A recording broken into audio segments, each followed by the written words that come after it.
आता वळूया पुढील बातम्यांकडे। मुंबई महापालिका निवडणुकीसाठी भाजपा शिवसेना महायुतीनं आज मुंबईत आपला वचननामा जाहीर केला। धारावीचा विकास धारावी पुनर्विकास प्रकल्पाअंतर्गत केला जाणार असून पात्र नागरिकांना धारावीमध्ये 350 चौरस फुटांचं घर दिलं जाईल। मनपा सफाई कामगारांनाही त्यांच्या हक्काचं घर देण्याचं आश्वासन देण्यात आलं आहे। मुंबईत राहणाऱ्या मराठी माणसाला मुंबईतच घर मिळेल असं मुख्यमंत्री देवेंद्र फडणवीस यांनी यावेळेस बोलताना सांगितलं आहे।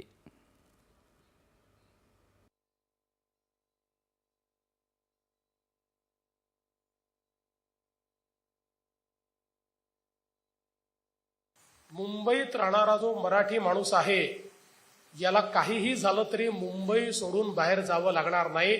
मुंबईमध्येच त्याला घरं आम्ही देऊ आणि हे आम्ही बीडीडी साहित्य करून दाखवलं, हे अभ्युदयनगरमध्ये आम्ही करतोय, हे पत्रासाहित्य आम्ही करून दाखवलंय, विशाल सह्याद्रीमध्ये आम्ही करून दाखवलेलं आहे। वेगवेगळ्या योजना जर बघितल्या तर काही लोक केवळ मराठी माणसाच्या घरांबद्दल बोलत राहिले, पण करणारे कोण आहेत तर आमची महायुती करणारी महायुती आहे। धारावी आपल्याला कल्पना आहे, पहिल्यांदा तर मी पुन्हा एकदा स्पष्टपणे सांगतो, धारावीचा विकास डीआरपी करणार आहे।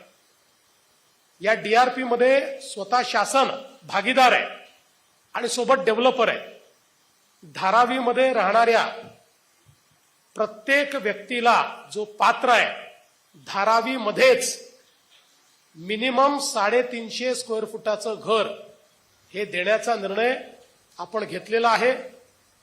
धारावीमध्ये वेगवेगळ्या प्रकारचे जे व्यवसाय आणि उद्योग चालतात त्या सगळ्या लघु उद्योग आणि व्यवसायांना त्याच ठिकाणी अधिक चांगल्या पद्धतीनं इकोसिस्टीम तयार करून देण्याचा निर्णय आपण घेतलेला आहे।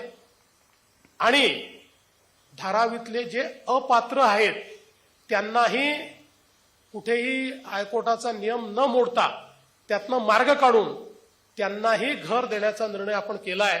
आम्ही जो काही जाहीरनामा वचननामा देतो तो पूर्ण करू।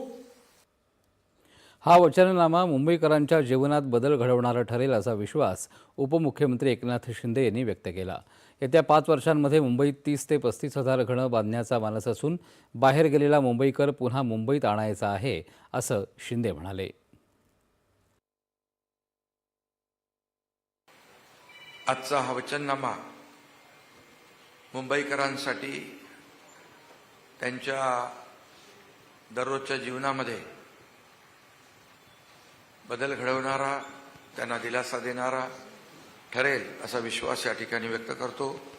मुंबई देशाची आर्थिक राजधानी आहे, खऱ्या अर्थानं महाराष्ट्राचा प्राण आहे आणि मुंबई हे देशाचं ग्रोथ इंजिन आहे। या मुंबईला पुढच्या 5 वर्षात आपल्याला जागतिक दर्जाचं शहर करण्याचं वचन महायुती आज या ठिकाणी देत आहे। महिलांसाठी बेस्ट बसमध्ये 50% सवलत दिली जाणार असून महिला बचत गटांनाही 30,000 रुपयांचं अनुदान आणि लाडक्या बहिणींना लघु उद्योगासाठी 5 लाखांपर्यंत बिनव्याजी कर्ज दिलं जाणार आहे। मुंबई खड्डेमुक्त केली जाईल, फुटपाथचं काँक्रिटीकरण होईल, भुयारी पार्किंग तयार केलं जाईल आणि पूरमुक्त मुंबईसाठी ठोस उपाय केले जातील। तसंच रस्ते कचरामुक्त ठेवण्यावरही भर देण्यात येणार आहे। क्लस्टर विकासाच्या माध्यमातून सुनियोजित विकास केला जाईल आणि मुंबईला 5 वर्षात जागतिक दर्जाचं शहर बनवण्याचं उद्दिष्ट ठेवण्यात आलं आहे। तसंच पुढील 5 वर्ष पाणी कर वाढवला जाणार नाही। पालिकेच्या सर्व शाळांमध्ये मराठी AI लॅब उभारण्यात येणार असून मुंबईच्या विकासाचा वेग आणखीन वाढवला जाईल असा दावा महायुतीनं केला आहे। प्रत्येक पात्र आणि अपात्र धारावीकराला